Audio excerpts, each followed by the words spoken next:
بسم اللہ الرحمن الرحیم۔ اللہ کے نام سے جو رحمان اور رحیم ہے۔ وَلَقَدْ يَسَّرْنَا الْقُرْآنَ لِلذِّكْرِ فَهَلْ مِن مُّدَّكِرٍ۔ ہم نے اس قرآن کو نصیحت کے لیے آسان ذریعہ بنا دیا ہے، پھر کیا ہے کوئی نصیحت قبول کرنے والا؟ اعوذ باللہ من الشیطان الرجیم، بسم اللہ الرحمن الرحیم، قاف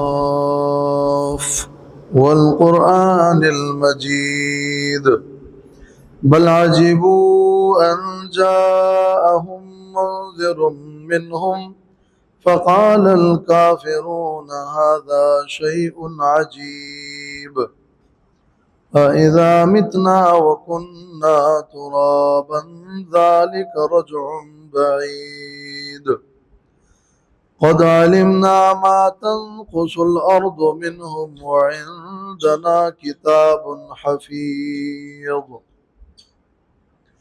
بَلْ كَذَّبُوا بِالْحَقِّ لَمَّا جَاءَهُمْ فَهُمْ فِي أَمْرٍ مَّرِيجٍ أَفَلَمْ يَنظُرُوا إِلَى السَّمَاءِ فَوْقَهُمْ كَيْفَ بَنَيْنَاهَا وَزَيَّنَّاهَا وَمَا لَهَا مِنْ فُرُوجٍ وَالْأَرْضَ مَدَدْنَاهَا وَأَلْقَيْنَا فِيهَا رَوَاسِيَ وَأَنبَتْنَا فِيهَا مِنْ كُلِّ زَوْجٍ بَهِيجٍ تبصرة وذکرى لکل عبد منیب۔ سورۃ قاف، اس سورت کا ایک نام سورۃ باسقات بھی ہے۔ آگے اس سورت میں ہے کہ وَالنَّخْلَ بَاسِقَاتٍ لَهَا طَلْعٌ نَضِيدٌ۔ اس سورت میں مضمون آخرت کا بیان ہو رہا ہے، قیامت کا بیان ہو رہا ہے۔ پوری سورت کا مضمون اور خلاصہ وہ یہ ہے کہ کافروں کو قیامت کے دن اور دوبارہ جی اٹھنے پر اشکال ہے، جبکہ انہیں یہ اشکال اس لیے نہیں ہونا چاہیے کہ اللہ رب العالمین کی یہ قدرت ہے اور اللہ ہر چیز پر قادر ہے۔ اور سورت میں فرمایا کہ پہلے بھی بہت سے اقوام مکذبہ نے اس حقیقت اور آخرت کو جھٹلایا تھا، لیکن وہ سب غرق ہو گئے۔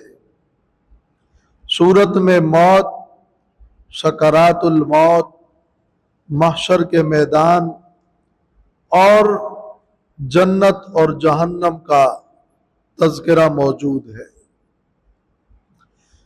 گویا اس سورت کا جو مرکزی مضمون ہے وہ یوں ہے کہ جو اس سورت کی آیت نمبر 11 میں ہے کہ کذالک الخروج، زمین سے تمہیں دوبارہ نکلنا ہے، تم اگر مر جاؤ گے تو دوبارہ زمین سے نکلو گے۔ یہ اسلام کی ابتدائی اور بنیادی عقائد میں سے ہے، اس لیے یہ سورت مکی سورت ہے۔ اس سے پہلے جو سورتیں بیان ہوئی ہے سورت حجرات اور اس سے پہلے کی سورتیں وہ مدنی سورتیں تھیں، مگر سورت قاف اور اس کے بعد کی یہ صورتیں وہ سورت مجادلہ تک یہ مکی صورتیں ہیں، جس میں مکی دور کے واقعات اور مکی دور کے اسلام کے بنیادی عقائد کا بیان ہے۔ سورت قاف کا سورت حجرات سے ربط اور تعلق بڑا اہم ہے۔ اللہ تعالیٰ نے توحید اور آداب اور معاشرتی آداب سکھانے کے بعد اس صورت میں جو آخرت اور قیامت کا ذکر فرمایا ہے اس میں مقصد یہ ہے کہ اے لوگو تم اس معاشرتی آداب کو بجا لاؤ گے آخرت کے فائدے کے لیے، اور اگر ان آداب میں تم کوتاہی کرو گے تو آخرت میں تمہیں اس کی سزا ملے گی۔ یہ فکر آخرت ہی تو ہے جو ہمیں دینی آداب اور معاشرتی آداب بجا لانے پر آمادہ کرتا ہے۔ اس لیے آداب معاشرت اور قیامت اور عقیدہ آخرت کا ایک دوسرے سے بڑا گہرا تعلق اور ربط ہے۔ سورۃ الحجرات کے آخر میں فرمایا کہ واللہ بصیر بما تعملون، تم جو کچھ بھی کرتے ہو اللہ تعالیٰ اس کو دیکھ رہا ہے، اللہ کو معلوم ہے۔ اور اس سورۃ قاف میں بھی یہی مضمون ہے کہ تمہارے جو اعمال ہوں گے اس کے مطابق تمہیں پھر آخرت میں جزا بھی ملے گی۔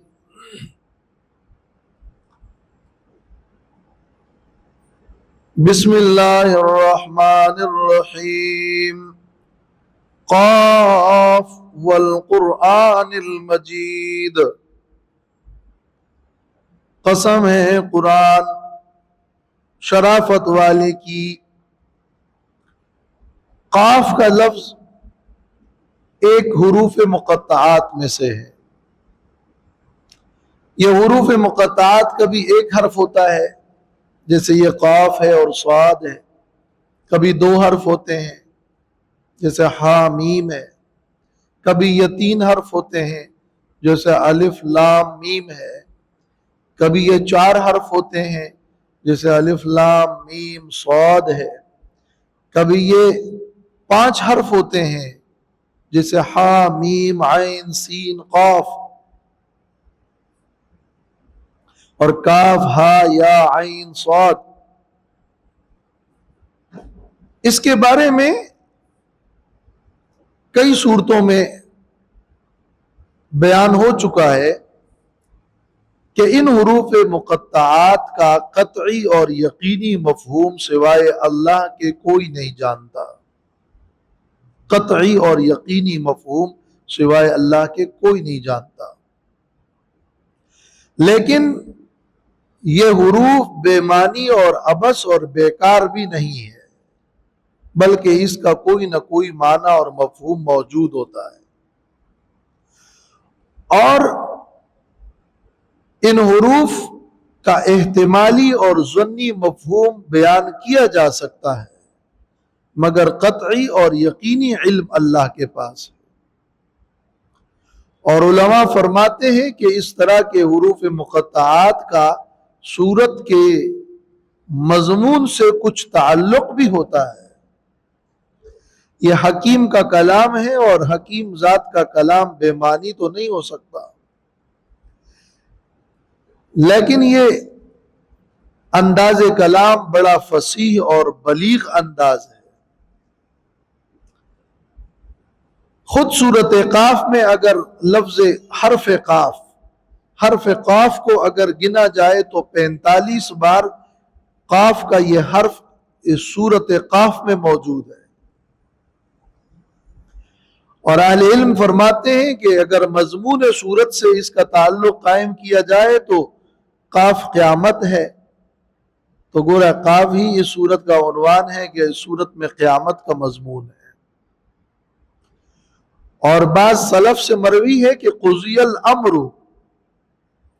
الامر فیصلہ ہو چکا ہے۔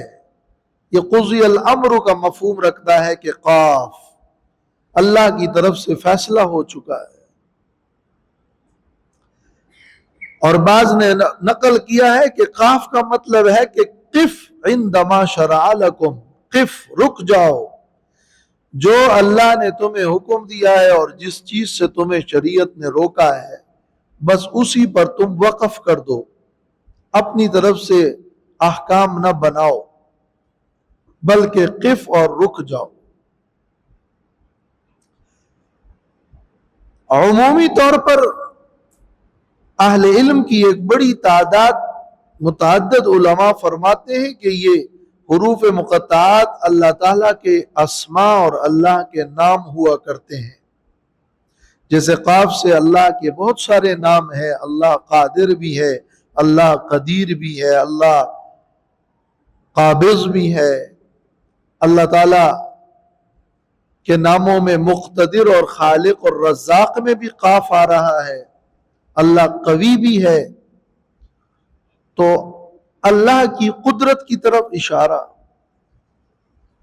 قیامت کا منظر اور قیامت کا ایک میدان قائم ہوگا اور وہ اللہ قادر ہے. جو ظالم ہوگا اس سے بدلہ لینے پر قادر ہے. تو اس مضمون کی طرف بھی اشارہ ہے.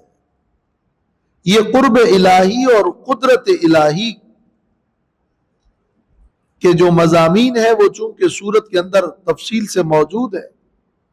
بنیادی مضمون اگرچہ قیامت ہے، لیکن امام ابن قیم رحمۃ اللہ علیہ نے فرمایا ہے کہ یہ سورت قاف اسلام کے بنیادی عقائد کو شامل ہے. اس میں توحید بھی ہے اور موت کا منظر بھی ہے، اور اس سورت میں قیامت اور رسالت اور صداقت قرآن سب مضامین موجود ہیں. باقی صوفیاء نے یا بعض روایات جو اسرائیلیات مروی ہے کہ یہ قاف اصل میں ایک جبل المحیط ہے اور یہ ایک پہاڑ ہے جو پوری زمین پر حاوی ہے. اور جیسے کہ تاریخ میں اور لوگوں کی زبان زد ہوتا ہے کوہ قاف، تو قرآن اور سنت میں اس کوہ قاف کا کوئی ذکر نہیں ہے. تفسیر ابن کثیر میں ہے کہ فرماتے ہیں وَعِنْدِي أَنَّ هَذَا وَأَمْثَالَهُ اخْتِلَاقُ بَعْضِ زَنَادِقَتِهِمْ وَخُرَافَاتُ بَنِي اسرائیل. کوہ قاف اور اس سے متعلق جتنے بھی قصے ہیں یہ بنی اسرائیل اور اہل کتاب کی کتابوں کی اور زنادقہ کی باتیں ہیں، جنہوں نے دین میں یہ باتیں گڑی ہے اور اس کا حقیقت سے کوئی تعلق نہیں ہے، ثابت نہیں ہے.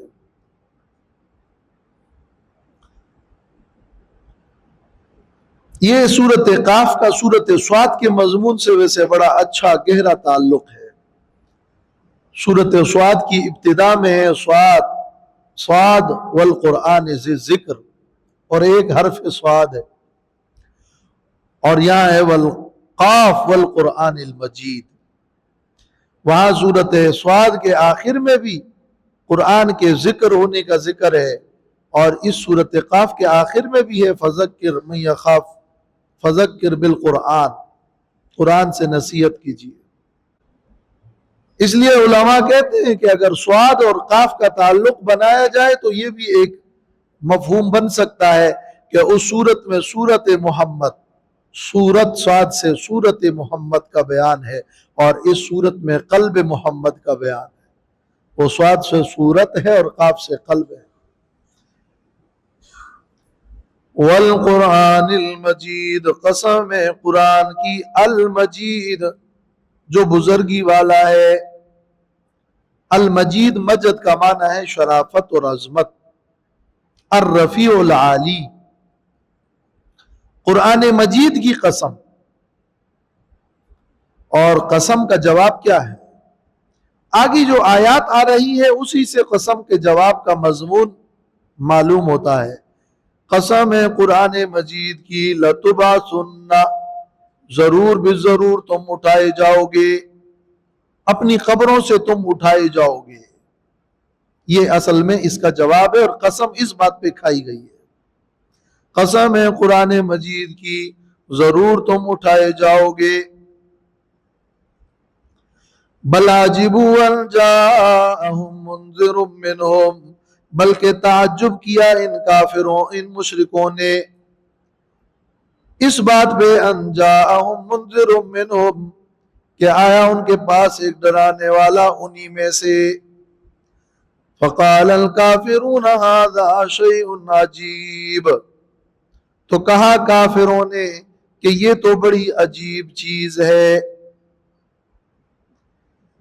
یہ دوبارہ لوٹانا، یہ باس بعد الموت، اور یہ ایک آدمی کا آ کر یہ حکم یہ خبر دینا یہ تو بڑا عجیب ہے. ھذا شیء عجیب، یعنی ھذا الرجع ھذا البعث، یہ بعض بعد الموت اور یہ دوبارہ اٹھنا تو بڑا عجیب ہے. ایک تو انسانی شکل میں ایک شخص آیا، ہمارے درمیان اس نے زندگی گزاری، پھر اس نے دعویٰ کیا کہ میں اللہ کی طرف سے آیا ہوں. ہمیں تو اس پر ہی تعجب ہے. پھر وہ کہتا ہے کہ جب تم مر جاؤ گے تو تم دوبارہ لوٹائے جاؤ گے. تو یہ دونوں باتیں بڑی عجیب ہے اور ہمیں اس پر تعجب اور حیرت ہے. علماء کہتے ہیں اگر کسی بات پر تمہیں تعجب اور حیرت ہو تو اس کا یہ مطلب نہیں ہے کہ وہ حقیقت نہیں ہے. یہ دلیل نہیں بن سکتی اس بات کی کہ وہ حقیقت نہیں ہے. تمہیں تعجب ہے لیکن یہ تو حقیقت ہے. اللہ تعالیٰ نے سورۃ رعد میں فرمایا ہے کہ ان تعجب فعجب قولہم اذا کننا ترابا. یہ لوگ اگر تعجب کرتے ہیں تو خود ان کی باتیں تعجب والی ہے. کہتے ہیں اذا متنا وکننا ترابا، آیا جب ہم مر جائیں اور ہو جائیں ہم مٹی کیا ہم دوبارہ اٹھائے جائیں گے؟ اذا متنا وکننا ترابا انبعث، یہاں یہ مفہوم موجود ہے. انبعث، کیا ہم دوبارہ اٹھائے جائیں گے؟ ذالک رجع بعید، یہ لوٹنا ہے بعید، یہ تو بہت بعید ہے، عقل سے بعید ہے، امکان سے بعید ہے اور بعید الوقوع ہے. ایسا نہیں ہو سکتا کہ ہم مر گئے اور ہمارے اجزاء خاک میں مل گئے اور ہماری ہڈیاں بوسیدہ ہو گئی اور ہمارا پھر کوئی نام و نشان نہیں، اور یہ شخص دعویٰ کرتا ہے کہ سارے اجزاء جمع کر دیے جائیں گے اور تم دوبارہ بنو گے اور پیدا کیے جاؤ گے. یہ تو بعید از امکان ہے. حالانکہ خود کافروں کی باتیں اس سے بھی زیادہ عجیب ہے. اگر انسانوں کی طرف فرشتہ بھیج دیا جائے، یہ مطالبہ وہ کرتے ہیں اور اس کو معقول خیال کرتے ہیں، لیکن انہی انسانوں کی طرف انہی کے جنس میں سے بشر آتا ہے اور ایک انسان کو بھیجا جاتا ہے تو انہیں تعجب ہوتا ہے. حالانکہ تعجب کی بات تو ان کی ہے کہ فرشتہ آنا چاہیے. اگر وہ کہتے ہیں کہ ہم دوبارہ کیسے زندہ ہوں گے، حالانکہ خود وہ پتھروں کی عبادت کرتے ہیں اور پتھروں کو پوجتے ہیں، تو پتھروں کو پوجنا زیادہ خلاف عقل ہے. اور وہ کہتے ہیں کہ ہم دوبارہ زندہ مخلوق ہے، مر جائیں گے تو دوبارہ کیسے زندہ ہوں گے. یہ کوئی بعید از امکان تو نہیں ہے. جس نے پہلی بار پیدا فرمایا وہی دوبارہ پیدا کرے گا. قد علمنا ما تنقص الارض منهم وعندنا کتاب حفیظ. تحقیق کے ساتھ ہم جانتے ہیں ما تنقص الارض منهم، اس کو جو کمی کرتا ہے زمین ان سے. زمین جو کچھ اجزاء ان انسانوں کی کھا جاتی ہے، ہم ان تمام اجزاء کو جانتے ہیں. تمہارے لیے تو یہ مشکل ہے کہ تم ان اجزاء کو تلاش کر کے جمع کر دو، لیکن ان تمام اجزاء کو جس سے انسان کا جسم بنا ہے ان اجزاء کو ہم جانتے ہیں. وہ ہواؤں میں ہو یا کسی درندے کے پیٹ میں ہو یا وہ کسی پانی میں تحلیل ہو چکے ہوں یا وہ زمین اور خاک اور مٹی میں مل چکے ہوں، ہم ایک ایک جزء انسانی کو جانتے ہیں اور ان تمام اجزاء کو جمع کر کے انسان کو اس سے مرکب کر لیں گے. تو تمہیں اس کو بعید از امکان کہنے کی آخر کیا دلیل ہے؟ کیا ہم قادر نہیں ہیں؟ کیا ہم اجزاء کو جانتے نہیں ہیں؟ کیا ہم اس انسان میں زندگی کی کوئی صلاحیت نہیں ہے؟ صلاحیت تو تم دیکھ ہی رہے ہو کہ وہ زندہ ہے، یہ اشکال تو تمہیں ہونا نہیں چاہیے، اور میری قدرت تو تم دیکھ ہی رہے ہو کہ میں نے ہی اس انسان کو پیدا کیا ہے۔ تو جب میں قادر بھی ہوں اور اس انسان کی اندر زندگی کی صلاحیت تم دیکھ بھی رہے ہو، تو پھر کیوں کہتے ہو کہ ذالک رجع بعید، یہ بعید از عقل اور بعید از امکان ہے؟ ہم اجزائے انسانی کو جانتے ہیں۔ مسلم شریف کی ایک حدیث ہے کتاب الفتن میں کہ رسول اللہ صلی اللہ علیہ وسلم نے فرمایا کہ لیس من الانسان شیء الا یبلا، انسان کا ایک ایک جز بوسیدہ ہو جائے گا، الا عظما واحد، مگر ایک ہڈی، وہو عجب الذنب، وہ ایک ہڈی جو ریڑھ کی ہڈی کا آخری سرا اور دم کی جڑ ہے، عجب الذنب، وہ باقی رہے گا۔ وَمِنْهُ يُرَكَّبُ الْخَلْقُ يَوْمَ الْقِيَامَةِ، قیامت کے دن اسی عجب الذنب سے، اسی دمچی سے اور انسان کے ریڑھ کی ہڈی کا وہ آخری حصہ جو کوے کی چونچ کی طرح ہوتا ہے اور وہ ریڑھ کی ہڈی کا آخری حصہ ہوتا ہے اور وہ سب سے سخت حصہ ہوتا ہے، اس کو اللہ تعالیٰ باقی رکھتا ہے اور اسی سے اس انسان کو دوبارہ پیدا کرے گا۔ یہ نص کی بات ہے اور صحیح حدیث میں وارد ہے کہ انسان اسی عجب الذنب سے اور اسی دمچی سے انسان دوبارہ پیدا ہوگا، اور یہ حصہ انسانی جسم کے اندر بڑا سخت ہوتا ہے اور یہ خاک میں نہیں ملتا، بلکہ بعض سائنسدانوں نے تجربہ کیا ہے کہ اس کو 1000 سینٹی گریڈ پہ انسان کو جب جلایا گیا تو وہ حصہ باقی رہا، مگر وہ تو ظنیات ہے۔ نص کے اندر موجود ہے کہ اسی کے اندر ایک حیات کا عنصر موجود ہے کہ جس سے اللہ تعالیٰ اس کو زندہ کرے گا۔ انسانوں میں سے کچھ انسان، انبیاء علیہ السلام یا بعض شہداء اور اولیاء، ان کے جسموں کو اللہ رب العالمین محفوظ رکھتا ہے۔ انبیاء کے جسم زمین نہیں کھا سکتی، یہ صحیح حدیث میں موجود ہے، اور یہ بعض اولیاء اور شہداء کی کرامت ہوتی ہے کہ ان کا جسم اللہ محفوظ رکھتا ہے، اور بعض کافروں کے جسموں کو بھی اللہ بطور عبرت محفوظ رکھتا ہے، جیسے فرعون کے جسم کو محفوظ رکھا، تو لازماً نہیں ہے کہ وہ کوئی کرامت ہی ہے۔ اور بعض جسم محفوظ ہوتے ہیں وہ ماحول اور کیمیکل یا اس مٹی کی خاصیت کی بنا پر، یہ بھی ممکن ہے، لیکن اگر خاک میں مل بھی جائے کسی مومن کے اجزاء تو یہ کوئی برائی کی بات نہیں ہے، بلکہ انسان کی حقیقت تو وہ روح ہے جس کا تعلق اس کے جسم سے قائم ہے، اور ایک عالم غیب اور عالم برزخ ہے اور وہاں کے حالات ہے، انسان پوری طرح فنا نہیں ہوا۔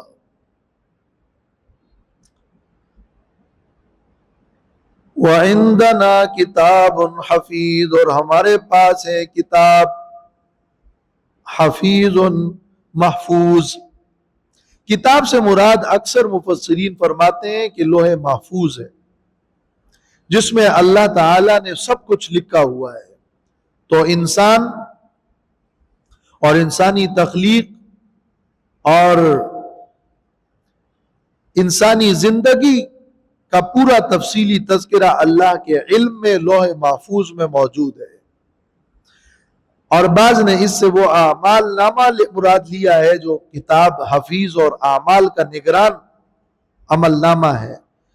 تو ہم انسان کو بھی جانتے ہیں اور انسان کے اعمال کو بھی جانتے ہیں، اور سب کا ریکارڈ ہمارے پاس محفوظ ہے، اور انسان کے اجزاء اس میں درج ہے۔ بل كذبوا بالحق لما جاءهم فهم في امر مریج، بلکہ جھٹلایا ان کافروں نے حق کو جب حق ان کے پاس آیا، فہم فی امر مریج، تو وہ ہے ایک معاملے میں مریج، مشتبہ۔ بل کذبوا کا مطلب یہ ہے کہ ایک طرف وہ تعجب کرتے ہیں کہ یہ تو عجیب ہے، ایسا نہیں ہوگا۔ اللہ نے فرمایا تعجب سے بھی بڑھ کر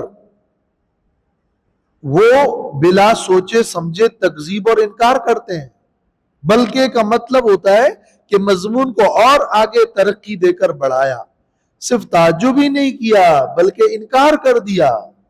اور بل کذبوا اس میں وجہ بتائی کہ ان کو جو تعجب ہے اس کے پیچھے کوئی معقول وجہ موجود نہیں ہے، بلکہ وجہ اصل میں تکذیب ہے کہ وہ نہیں چاہتے کہ آخرت کو مان کر ایک سنجیدہ اور بامقصد زندگی گزارے، بلکہ وہ تو آزاد زندگی گزارنا چاہتے ہیں۔ تو انہوں نے ایک حق بات کو جھٹلا دیا جس کی حقانیت پر عقل اور نقل متفق ہے، اور اس کی دلیل یہی ہے کہ فہم فی امر مریج، وہ خود ایک مشتبہ معاملے میں ہے۔